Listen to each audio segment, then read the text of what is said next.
Atlantic Television Network. And joining me in this conversation today is Mr. Raymond Mbata, an international affairs analyst. Thank you so much for joining me, Mr. Raymond. Thank you for having me. All right, let's look at our story. Niger's munitions soldiers say they will prosecute depose President Mohamed Bazoum for high treason and undermining state security, as after they said they were open to dialogue with West African nations to resolve the mounting regional crisis.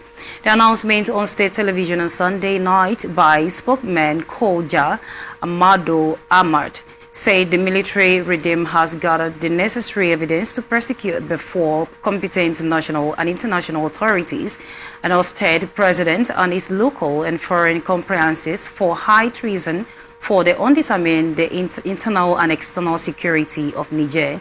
Bazoum, democratically elected president, was ousted by members of the presidential guard on July 26 and has since been under house arrest and his wife and son in a presidential compound in the capital, Niamey.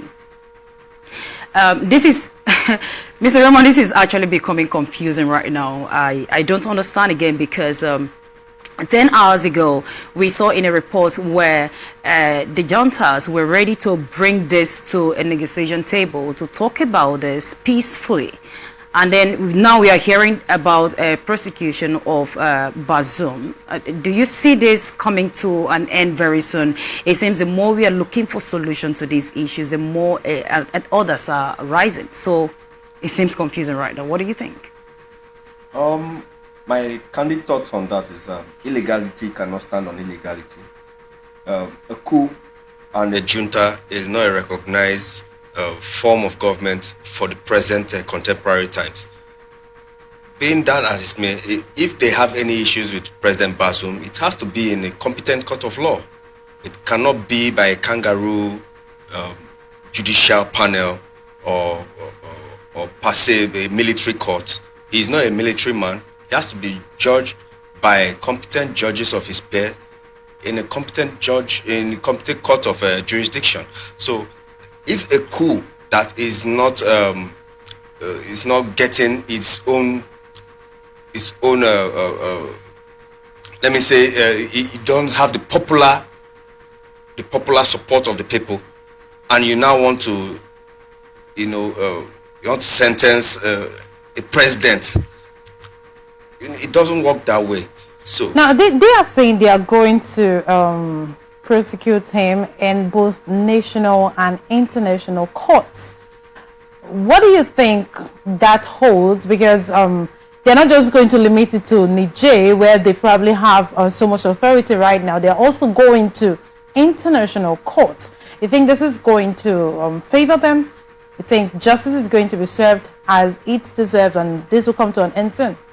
I'm yet to see anybody prosecute any civilian president in the International Court of Justice in The Hague, Switzerland. I don't think it has happened before. Even Charles Taylor was prosecuted under a civilian government of Liberia.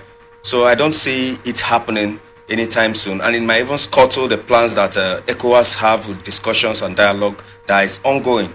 So I think that they are going to put it on pause, because I think the president of Nigeria, who is also in charge of the ECOWAS, is still going to put out that demand that that judgment cannot. Now, if the juntas were able to drag these issues till this point, I mean, taking it this far, of course, you know that different countries have come presidents. They've talked about it, trying to plead with them so that they can come to negotiation, even though they claim to be. But now that I say we don't understand. So don't you think if they've dragged it to this point, nothing is impossible in that area? And they are saying they have enough evidence. Yes, they're saying they have enough evidence, and they're so loud about it. Yeah, they've literally starved the man. He has been without food. He has been without power. I mean that's also cause for human rights violations. He can also press charges. He will be represented by his judge, by his lawyers. He can press charges for human rights violations. That begins to throw the case on his own head. That's my point. So you think with the fact that there's been so many calls from different quarters, let's put an end to this whole drama, you think the juntas are towing the right path with wanting to seek justice? The junta trying to seek justice will first implement the return of a democratically elected government by setting an election date. Okay. Then that elected government is going to now persecute Bazoum, not by the military. The military should go back to the barracks. That's my point. That's my take there. So you cannot take over government by the guns and at the same time be the judge, be the jury and the executioner. It doesn't work that way. They have to submit by the International Court of Justice terms of judging a civilian president by civilian government, not by the military government. It has not happened before, and I don't think Niger will be the first time it happens. But again, if they go to, if they take this to court, like they've said, and it is not in their favor, that's the junta I'm talking about here. Do you see them succumbing to peace, allowing peace to reign in the country? The junta's days are numbered. You think so? Yes. The junta's days are numbered. They are begging for electricity supply to be restored from Nigeria.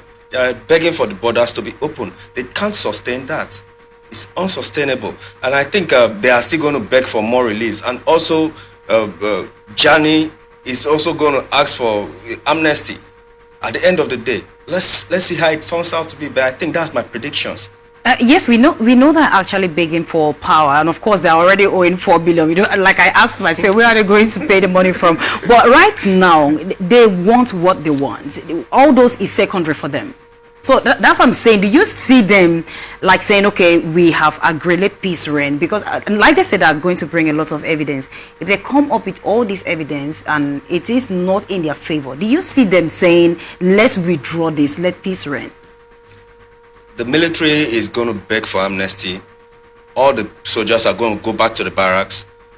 They are going to institute a day for elections to resume, and they are going to bring up an elected government. And that elected government can now do as they seem fit with the powers of the people. You're speaking as though you've gotten a lot of information. But you know that the military would definitely not just rise up and want to come overtake power without having a reason.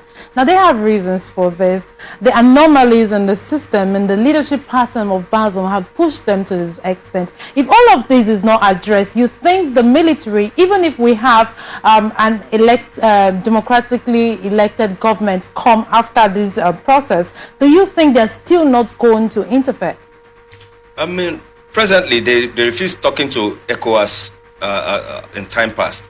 Even with Abdul Salam Abubakar leading the contingent. And some Muslim Umars went over there, and all of a sudden they want to discuss. So they are not as rigid as they seem to be. They are still going to shift ground.